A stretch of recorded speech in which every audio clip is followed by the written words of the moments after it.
All right, welcome back, everyone. We're going to head into our first panel. Thank you for being on our panel, and I will kick it off to you. Great. Hey, everyone. My name is Marcus Stroud. I am a co-founder and general partner at TX2 Partners. We're an early-stage venture capital fund based here in Austin, as well as San Francisco, focused on investments to change the way you live, work, and play.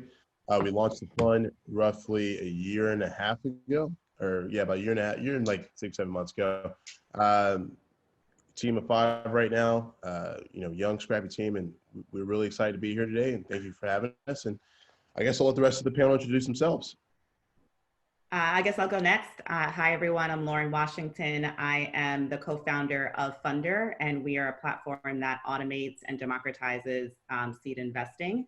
And I'm also the co-founder of Black Women Talk Tech, and we are an organization that hosts the largest conference for Black women founders, as well as we now have Black Men Talk Tech, male founders, and we have chapters across the world to help people create billion-dollar businesses.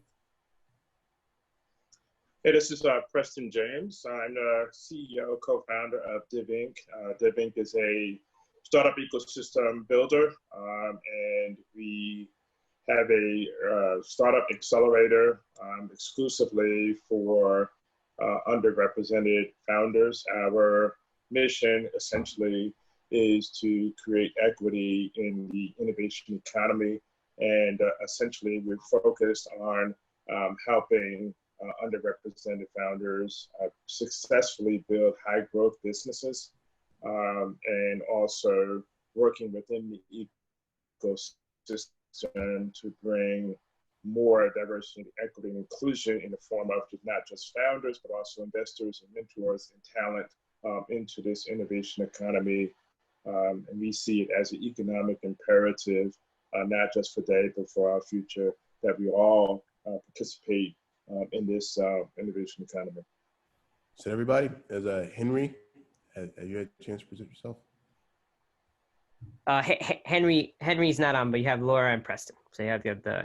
Okay, great. So it'll be just great. So I guess we'll get started with the questions. We'll hop right into it. So I guess Laura and Preston, the question I'd like to ask y'all to start off is, can you tell us more about how your venture improves funding for underrepresented founders, and anything you've learned so far that you'd like to share with the audience?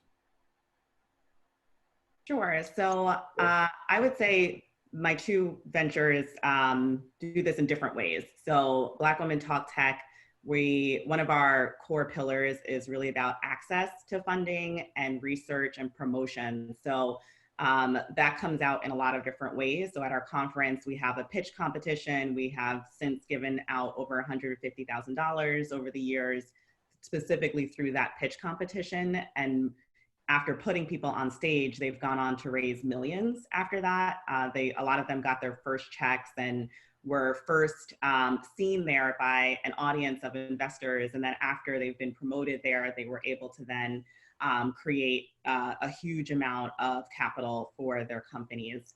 We've also had a number of people get checks just by meeting other people. We have an investor reception that we do every single year, and really just putting people in the same room and giving them access to a group where they normally wouldn't get access to has really changed the lives of people. So I would say there are over 30 people that we know of that have gotten funded literally just by coming to our conference or coming to our chapter events. And on the funder side, I actually started that out of my own pain point with my first company. I really struggled raising funds after I had won the 43 North competition. I got $250,000 from that. And to me, and to a lot of people, that should have been a signal that this is someone to invest in. And I struggled for years to raise funding to keep the company going. I heard the same exact stories when I started Black Women Talk Tech. The same thing over and over again where you see these Black women who are creating incredible businesses. They're meeting all the goals, and they're still struggling to bring in very small checks. You know, the average Black woman brings in about $36,000 in investment versus $1.4 million for the average white man. And so after hearing a lot of these stories, they said there has to be a better way. I think our system is broken. If you have all these incredible people who are building these incredible businesses and they're still not able to get funding, there's obviously some kind of bias or barrier there or not that is stopping them from doing that. And so that was really the catalyst for me to create Funder. And that platform automates everything from the evaluation process. We pull everyone through a quantitative algorithm that looks at their startup on a number of different levels and really matches people based on what they're doing. And so you can look at quantitatively what your company is actually performing at. And then we automatically create a portfolio of companies for the investor to invest in. So it's not like they're picking companies themselves. They get these vetted companies that we've already run through our algorithm, and then they're able to invest in those. And then the process after is automated as well. So we automate the monthly reporting, we automate the conversations, and so that we are really putting everyone sort of on this level playing field. So one exciting way that I have brought the two together is I used Funder to run the applications for our pitch competition at Black Women Talk Tech conference this year. And we're really excited to announce that the winner of the pitch competition also got the highest score on Funder. So we essentially proved out that our algorithm actually works. So we're really excited to take that to that next level. Congrats. Thank you. Preston, you've had such a distinguished career. You lead one of the most recognized groups here in Austin. I'd love for you to tell more about your background and what exactly ReThink is doing to change the world. Yeah, from my perspective, when I first started ReThink and the drive behind it was that, what I recognized as an angel investor was, to a point what Lauren was making was, the lack of access to funding. But what I also recognized, it wasn't just access to funding, it was also access to networks of, experience and exposure to the ecosystem in general, getting access to the resources in a very programmatic way. And then the network is extremely important in terms of being able to connect to those resources most effectively, most efficiently. And, complementary to, what Lauren was saying about, having the pitch competitions and creating exposure and connecting people, by putting them on the stage and allowing them to get connected with investors. I think there's also a process, right? I look at the journey of entrepreneurship, and you have the ideation, you have the validation, you're building your company in such a way that that you wanna, if you wanna get to that point where you're ready to scale your business, that is where you need the investment. And it is at that critical point in time where you need to already have a network or building a network of investors to get access to them. So ReThink was built on the premise of, bringing access to those resources from an education standpoint in the form of an accelerator program, but, focusing on, what are some of the best practices, what are some of the know-how, right? Getting access to a network of mentors and talent and advisors that can help grow your business. And then also, in the process of doing all that, building this network of access to investors.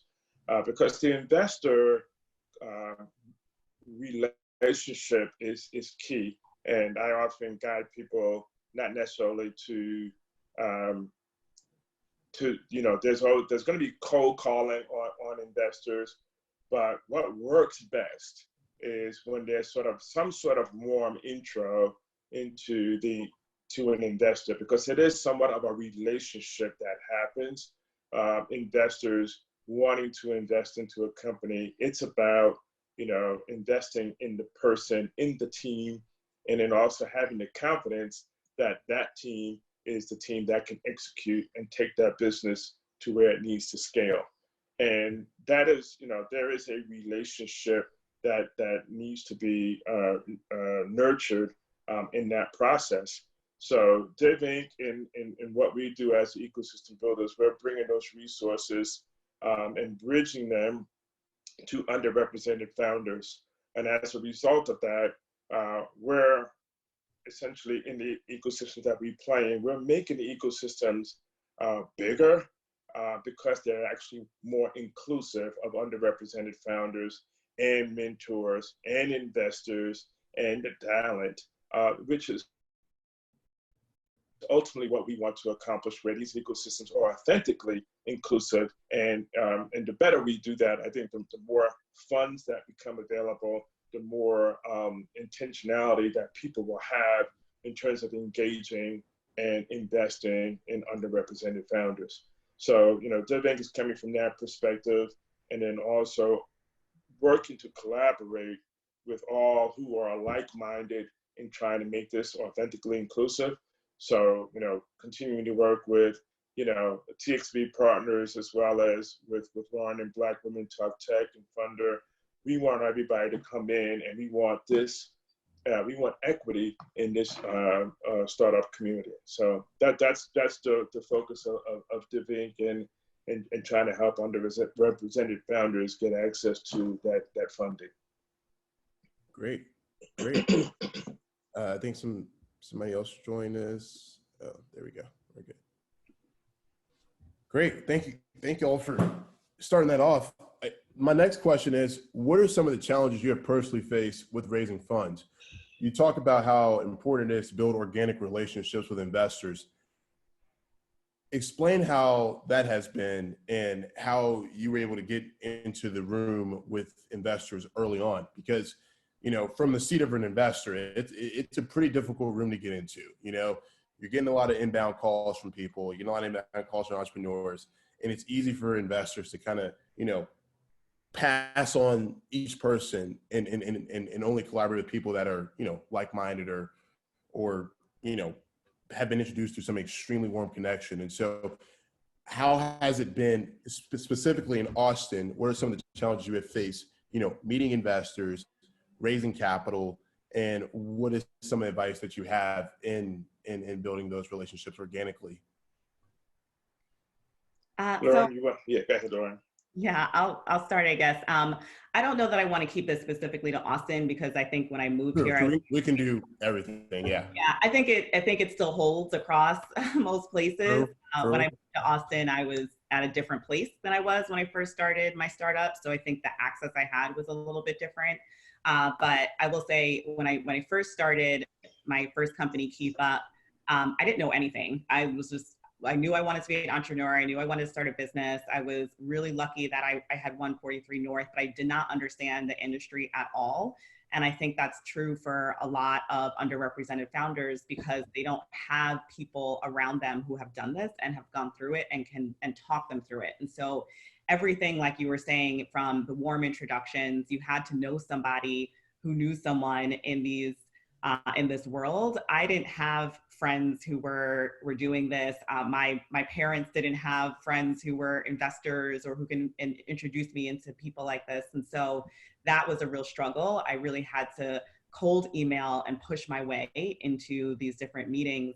And like you said, a lot of times they, kind of throw it to the side if you're not coming in through a source that they trust. But that's really hard when your community doesn't necessarily have access to that kind of wealth on a regular basis. So that was one issue. I think even just down to understanding the lingo is hard, right? What are warm introductions, right? Like, I don't think that's something that people talk about outside of the tech industry. What is your seed round? What should that even look like? What does that even mean? Understanding what co-founders mean and how that brings you to the table and what they're looking for within your team. All of these different sort of code words that are used within the industry, you'll get dinged for sure if you don't understand them. And that if you're coming in and saying, I want to raise $1 million when you haven't even started, your MVP, they're going to look at you sideways. So that's really tough. And it's such a small industry that if you make a blunder, people know, right? People talk. So I definitely think that was really hard. I think the other thing is just coming in and dealing with certain biases, right? So I have had countless meetings where people ask me as a woman specific questions that I know they're not asking my male counterparts, right? I know we have to jump at a bar that's much higher than some of my other counterparts.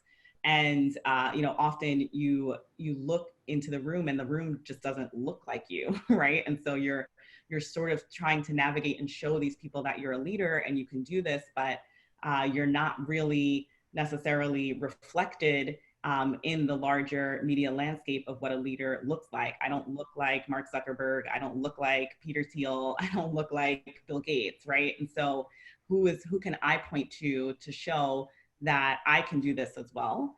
And when you don't have someone on the other side of the table who is there sort of advocating and pushing for you, that can be really tough. So there's a lot of like systemic and social biases that sort of come into play when you're an underrepresented founder that are outside of some of the warm introductions as well. So there's a lot of hurdles you have to go through.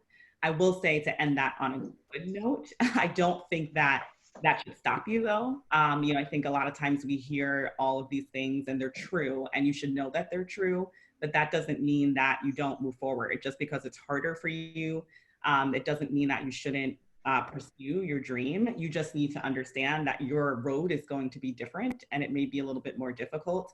You may have to go through pitch competition. You may have to get grants. You may have to find other ways to fund yourself in those early stages so that you can prove yourself in a way that maybe others don't have to, but it doesn't mean that that's not a possibility for you. Yeah, I would I would just kind of jump on that as well. Again, ReThink itself has had over 50 companies, come through the accelerator. I personally have, worked with probably thousands of companies in form of mentorship, angel investment, or what have you. And the struggle really that I've seen is at the early stage of building and scaling the business. I mean, Lauren alluded to many of the early challenges. I think Austin is, I'm not going to say Austin is necessarily unique, but I think the early stage funding is tough here. It's particularly tough in general. And so if in general it is tough, then that means it is going to be tougher for underrepresented founders to get access to early stage funding. So, Lauren also alluded to, the friends and family round and, who in your family has, money, disposable income that they can provide in the form of supporting a business. That's very difficult in the underrepresented community to be able to. So the early stage funding is the challenge that I see. And I think, getting companies alongside of that, I think getting companies through the early stages where they are attractive enough to get that seed money or that early money, I think is just as important. Lauren mentioned, getting access to the networks and mentors and understanding the lingo, understanding what investors are looking for, in particular accredited investors or institutional investors, and really understanding what is it that the business needs to show in order to be attractive for an investment. And then what are some of the various different types of investment, or where are the various different resources for funding? So the critical piece, I think, is this early stage, because the talent is undoubtedly there. There's no question about that. I think, folks are still learning this journey of what, of becoming this early stage founder. And many times it's a first time founder, going after this. And I've had countless entrepreneurs come to me and say, well, I want to raise funding. I'm like, okay, when do you need the funding? Well, I need it right now. Okay, well, who do you know? I don't know anyone. So, the challenging part of this, and I know Marcus and Lauren, is that going to an investor exactly when you need the funding, like if you need it last week, that typically the process is going to be 3 to sometimes 9 months or 12 months to get a yes on an investment, right? And sometimes it takes just as long to get a no. And you're going to get a whole lot more no's before you get a yes. And so this process is something that, I think we need to get more educated on. And at the same time, we need to bring in more resources for funding at the earlier stages, so that we have much better chances of getting to a point where we can scale and grow, become more attractive to the next level of funding, if need be. Great. Yeah, and I'll jump in and I'll add 2 cents as well. I think something that I've learned in my own journey as a venture capitalist, building a fund that resonates well with folks in marginalized spaces as founders, is you have to be incredibly scrappy when you're raising capital for the first time. And when I say incredibly scrappy, I mean you have to think in very esoteric ways that a lot of your white peers and just other ethnicity peers wouldn't necessarily think of. And so I think something that everyone should know is that everybody doesn't drink from the same well. You don't have to go to the same resources for capital. If there are 6 funds in town, you don't have to go to those 6 funds to get capital. If you get a no from all 6 of those funds, that doesn't mean that your company isn't good. It doesn't mean your business is good. That doesn't mean that your chances for capital are extremely low. You just have to keep looking elsewhere. And I think, it's been so great to see the rise of so many great Black-led, minority-led, women-led funds in the country as of the last couple of years.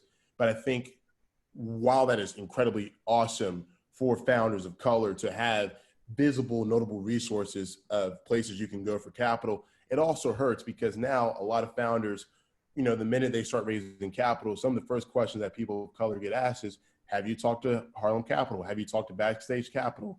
And you don't want that to be a thing, because if you're really going to democratize capital, founders of color should be able to raise capital from any fund. It shouldn't have to be, you have to go raise that fund because that fund actually has 3 or 4 Black GPs at it.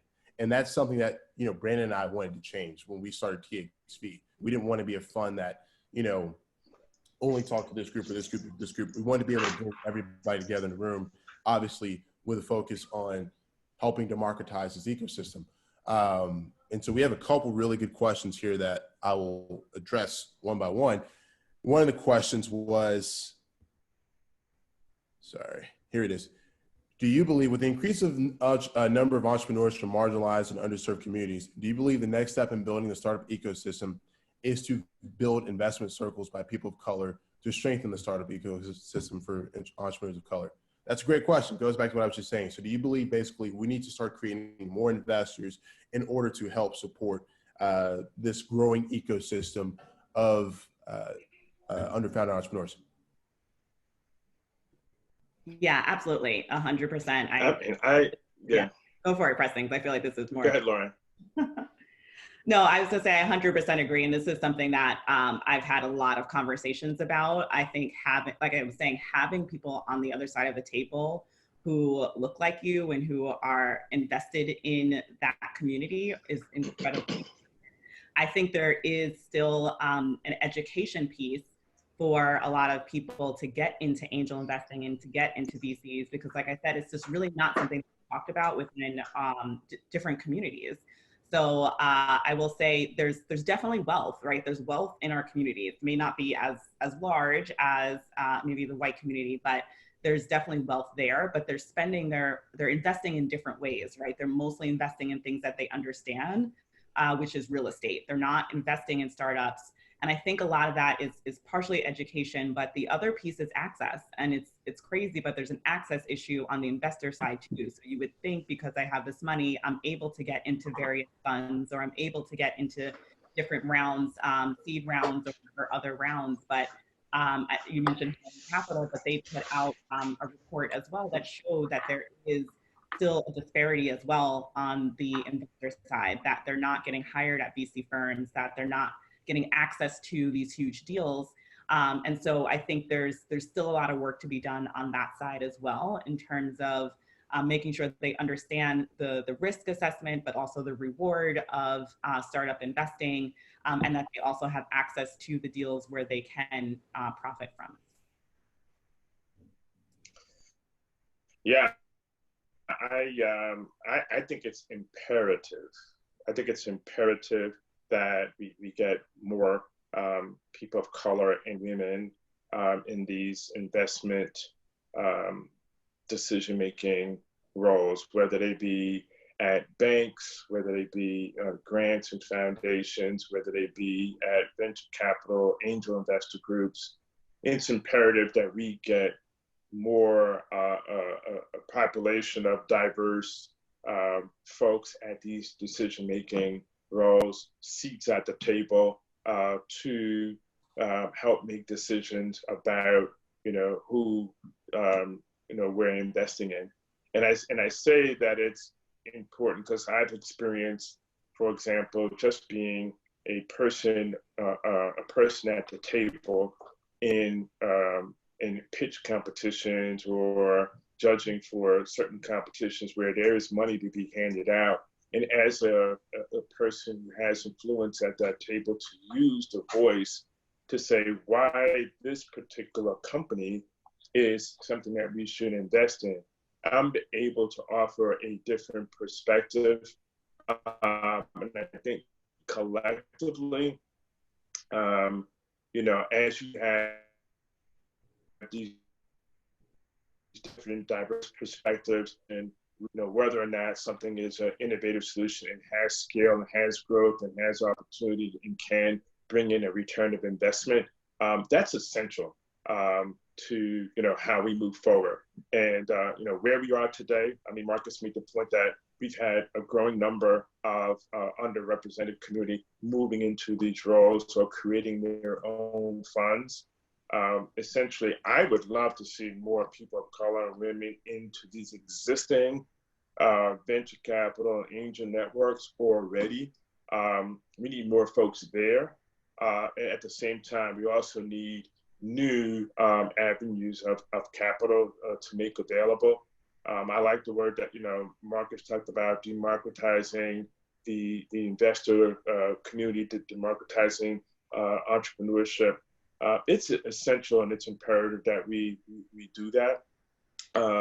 And along that, how do we prepare? We need to be looking at how do we create a pipeline of future investors, right? So that we're getting more diversity at these venture capital firms. So this pipeline development needs to start and now, right? Getting people of color and women into these venture fellow programs, getting them into programs that build that pipeline. It's critical, it's essential that we do that. And I think it's just, great for our economy. I think it's great for the wealth building and job creation that we do that, because innovation can come from anywhere and everywhere. So I'm a major proponent, and I want to see us continue to do that on all levels.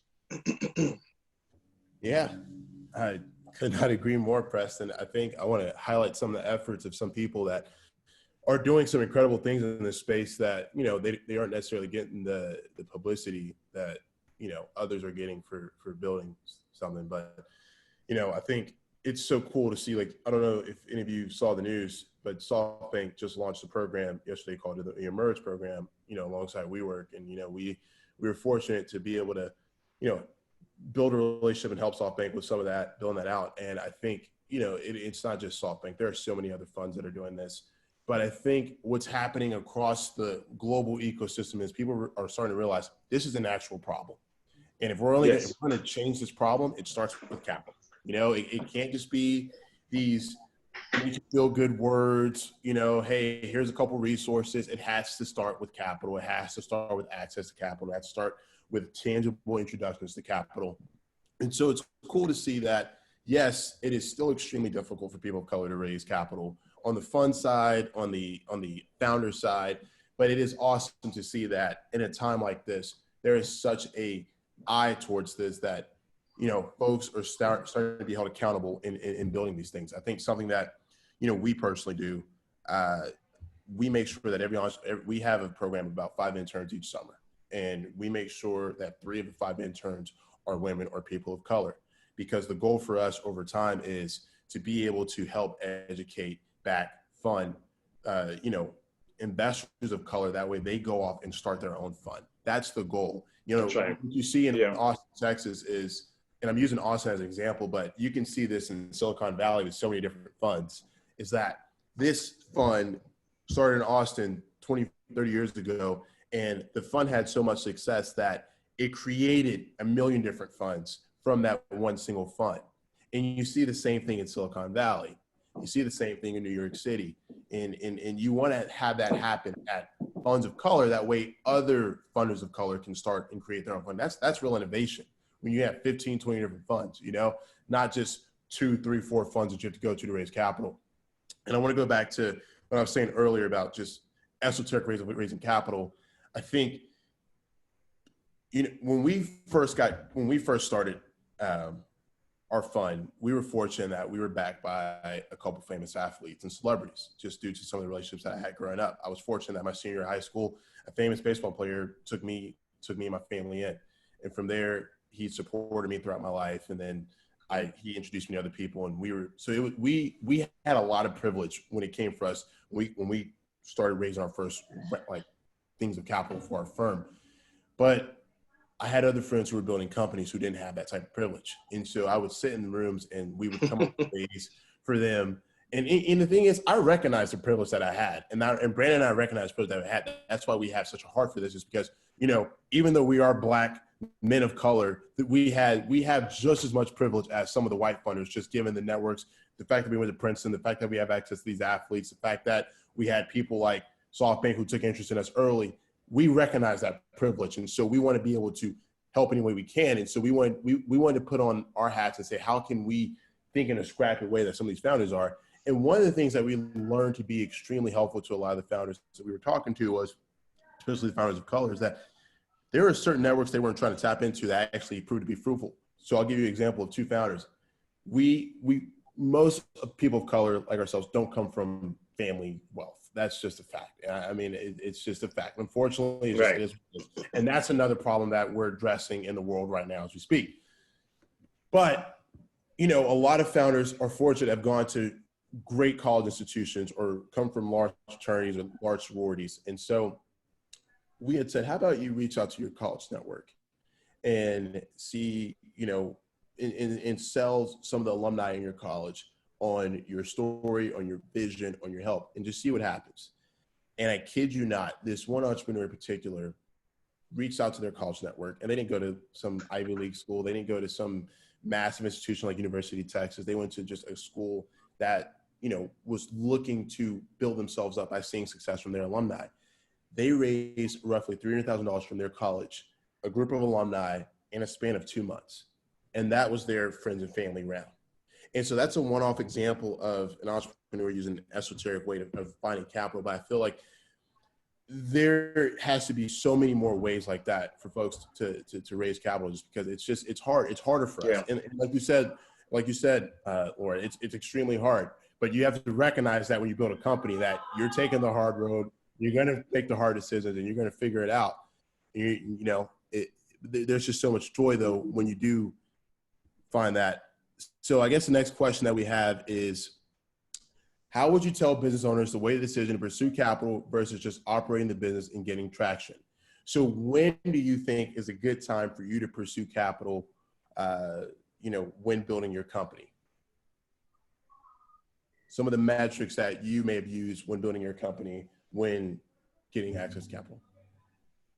That's a really good question, and something that I think everyone asks. I think it depends on your industry, where you're at, as well as the stage that you're at. So like I mentioned before, we keep talking about this friends and family round. There's a number of different stages that you go through as you're raising. So friends and family is the very beginning stage. That's where you find people who believe in you specifically. Like, you may not have a lot of traction, but they really believe in you. They want to see you succeed. And so you're getting that literally from your friends and family. We mentioned a number of times that is difficult for communities of color, but not necessarily impossible. I still think you should go out and make those asks. You never know where that money might come from. And some of that is yours as well. So putting your own skin in the game and putting some money in to get your project off the ground. And then you would move into your angel round, which are people who have money. They're accredited investors. Those are people who also want to see you succeed, but usually have a love for the industry you're in, or a love for the area, right? They want Austin entrepreneurs to succeed. So those are people who have a significant amount of money, and they're putting money in at very, very early stages. You would then move to your seed round, where you're really showing traction at that point. You need to show that you have at least your MVP done, your product is in market, you probably have some users, a little bit of revenue, you're kind of proving that model out. And then there's Series A, where you really know that your product works, right? That's $1 million and above. And then you go into the B, C. I mean, I don't even know where it ends anymore, but you know, there's different stages for that. So I will say I have shifted my thinking, right? I think a lot of times entrepreneurs come in and their goal is to raise money. Their goal is to get to $1 million. That should not be your goal as a business. You should be creating a sustainable business, right? So focusing on traction will always work in your favor, because you either are always bringing in money for yourself, right? You've created a sustainable, profitable business by focusing on that. Or when you do go out to raise money, you're in a much more powerful position anyway, right? And so it's really hard to go and raise money and you don't have traction, you don't have revenue, you don't have these things. But when you do have them, the conversations at the table are very, very different. And so I have always said, yes, I understand that raising money can be helpful when you don't necessarily have the funds to build out your company. You're putting a lot of money in there, but the money should be used as a catalyst and fuel for something that you know already works for you, right? It shouldn't be, the goal should not be just to raise money so that you can build a company and figure it out. The goal should be taking that money and just really putting that business on fire, right? And taking it to that next level because you already have figured it out. And yes, that's very difficult to do, but I think we should not be looking at raising money as like the goal, but looking at creating sustainable businesses as the goal. And we need to really shift our thinking for that, I think specifically within the Black community.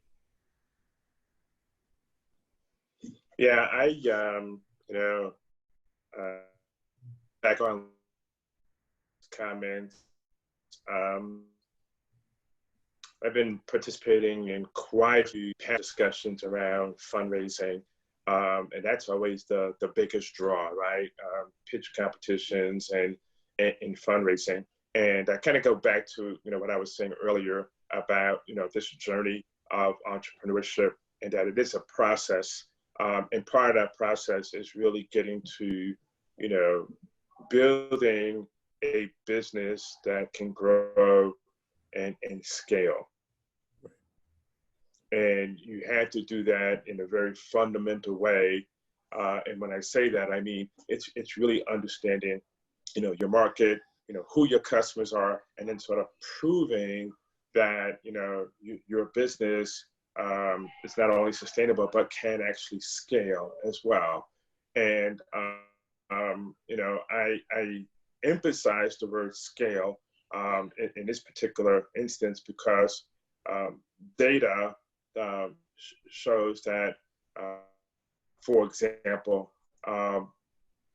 Black-owned businesses have not traditionally have employees. So 96% of Black-owned businesses don't have employees, right? And then when you look at some, even within the Black community, businesses that have employees, the difference in the revenue generated by companies that don't have employees and companies that do have employees is very significant. It's a difference between $58,000 and almost $1 million.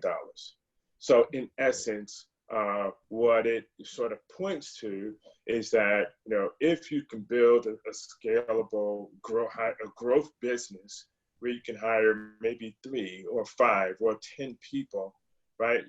It's, there's scalability there. There's more revenue that can be generated as a result.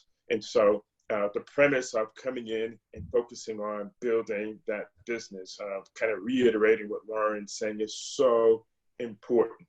And there is a process to really get to that point where you're saying, okay, it's growing, and it's, how fast do you want it to grow? How fast do you want it to scale? Then the conversation about capital and how you can go and grow that. From an investor perspective, it is attractive when a company comes to them and can demonstrate of that growth. And also for an investor for that growth in a very large market, right?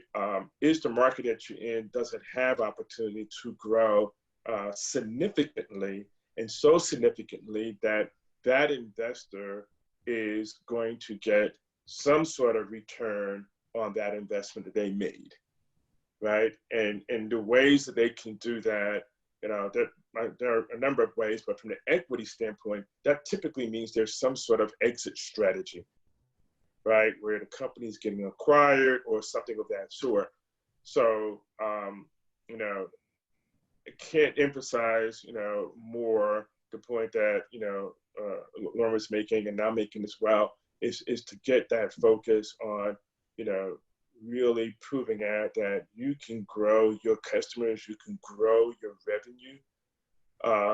And the conversation with investors kind of changes a bit because now you're coming in with the confidence of knowing that you have the potential to grow something pretty significant.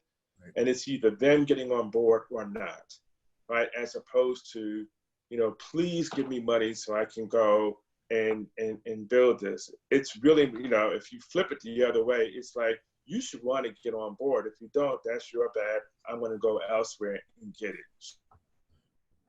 Sooner or later, I'm going to get it, right? And that's really what we want to have happen, working, in this ecosystem, is helping these entrepreneurs come in with that level of confidence because they know their business inside and out. They know their customers, they know their market, they know who their partners are, they know how to get to them, they know how to acquire their customers and grow those customers. And that's really where we should put the emphasis. And but reality capital is critical, so we need to solve for both of those as we move forward. The last point I want to make is there has been a shift over the several years with the investment. When I say that, and I said earlier that early stage investment had become relatively hard to get because the angel investor community and the venture capital community sort of moved up the investment chain, if you will. Lauren talked about seed stage and Series A and Series B. The amount of dollars sort of allocated to seed stage has somewhat gone down over the last several years, and more money has become available at Series A and sort of Series B, and or the seed stage definition, the amount is much higher than it used to be. Yep. And so with those changes, that's why I was saying the early stage seed funding has been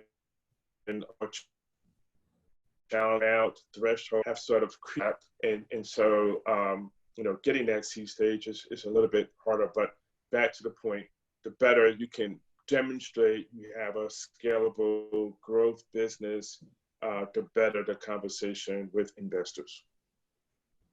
Great. We have time for one more question. So I guess I will ask, what final words do you have? What final words of advice? What resources do you recommend? And who are some of the people in the space that someone who's looking to build a company may be able to look to for some advice, some guidance, and for some inspiration? I'm sorry, that was a pretty big question. All right, go ahead. You good. Yeah, so I am a huge proponent of finding your peers in the space. So especially for underrepresented founders, like I was mentioning before, there's not a lot of people who have gone to where we're trying to go, right? There's so few entrepreneurs who've created their billion-dollar unicorn companies, right?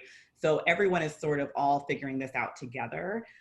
So I would find your communities and share your stories and support each other. That's huge. I think that was the reason we started Black Women Talk Tech 4 or 5 years ago, because we felt really isolated within what we were doing and hitting all of these blocks, but didn't realize that it was something that other people were experiencing. So it makes you feel like you're the one, you're like your business is terrible, or you're a bad entrepreneur. But when you find other people who are going through the same things, you can support each other, inspire each other. It is so important as an entrepreneur to have a really, really strong network because it's the rough road and you need people to kind of pull you through, and you need people who have the same experiences as you do as well to be there with you as you pull through this journey. And then I think in terms of looking at other resources, there's a ton of different groups. There's Black Tech Week, there's Founders of Color, there's Black and Brown Founders, there's Afrotech. There's a number of different communities that are starting to grow and build right now to sort of create these ecosystems to help entrepreneurs. So I think even from a couple of years ago when we started, I didn't feel like there was a lot of places that I could go and reach out to, but Marcus, like you were mentioning, now that there's a lot of funds, I think there's also just a lot of different support networks that you can find, because the word is out. People know that this is happening now. There's numbers behind it. There are people who are speaking their truth behind it. And so I think there's a lot of places for you to find resources that you need to work through and get the funding that you need. Yeah, complementary to that. The networks are essential, and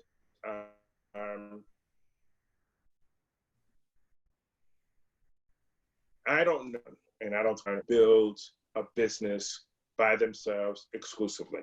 It doesn't happen. It's virtually impossible to build a growth business by yourself. So that said, you need to be a support network, and like Black Women Talk Tech here in Austin. Autumn is here. There are organizations here where a network of support. There are mentors. We have to have access to mentors. Not the folks who, I work at Facebook and my mentors at Facebook. No, I mean people who are in the space of helping startup founders and who have expertise and knowledge and experience serial entrepreneurs. There are workshops that you need to tend to, but I think the starting point is finding that network that you feel like you can be part of and thrive, right? You can feel comfortable and you can feel vulnerable to express, the challenges that you have within your journey, your everyday, whether you're a person of color or what have you. Find that network. I think there's one of them here. Be Wise is Black Women in Science and Engineering is here. Black Women Talk Tech is here. And then many others, Latinas in Tech.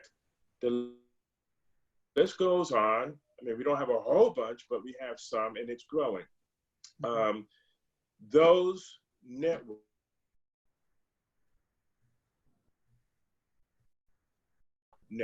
I alluded to the fact before democratizing the ecosystem. We can't, build silos and remain in silos, right? These networks are meant to bridge us to the broader access to resources and opportunities that already exist that we do not know about or we don't have access to. That's what those networks should be doing, that you become a part of. Right? And that's really, really key, because a lot of the funding and the capital are going to be from people that don't look like you. And if you're going to be a successful founder, you're going to have to be able to do that very, very well. You're going to have to be able to engage outside of Black and brown, because at the end of the day, the majority of that capital right now rests in the hands of, white males. And they're not evil out there. They just don't know what they don't know. As smart as they think they are, they just don't know what they don't know, right? And on the other side of that is we don't know what we don't know either. And so let's just bring a whole bunch of folks that don't know about what they don't know together, and together we can do, a whole heck of a lot more than what's been going on today. So I invite you, I know Lauren invites you to become part of our communities at ReThink and Black Women Talk Tech. We invite you to come and be part of that, get started, ask all the questions that you want to rock and roll. For those of you who are looking at funding options, again, it's still the same place. We can help you access opportunities and investors, but we want to also help you prepare so that when you get in front of those investors, you're ready. Because oftentimes if you come too early, it's going to be hard for you to get back, right? And so we want to help you prepare and get you to where you need to go most successfully. So that's the word that I will leave you with. Just come be part of this. Last one. If you are a student or if you're at the university, go search your school of business. Go search, entrepreneurship. There's some activity on every campus here in Texas. UT probably has the most significant resources. HT is building, they have an innovation center on their campus. St. Edward's has a pretty robust entrepreneurship program. So students, there is access for you. As for it, you need to search it down. And if nothing exists, start something.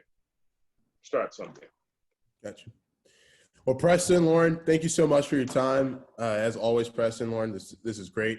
Thank you all for joining us this morning. Unfortunately, we have to close. We're a little over time now. I put my email in the chat box, so feel free to email me for any resources or questions you have on funding that I may be able to answer. And I'm sure you can get in contact with Preston and Lauren as well. Thank you all. Have a great weekend and stay safe.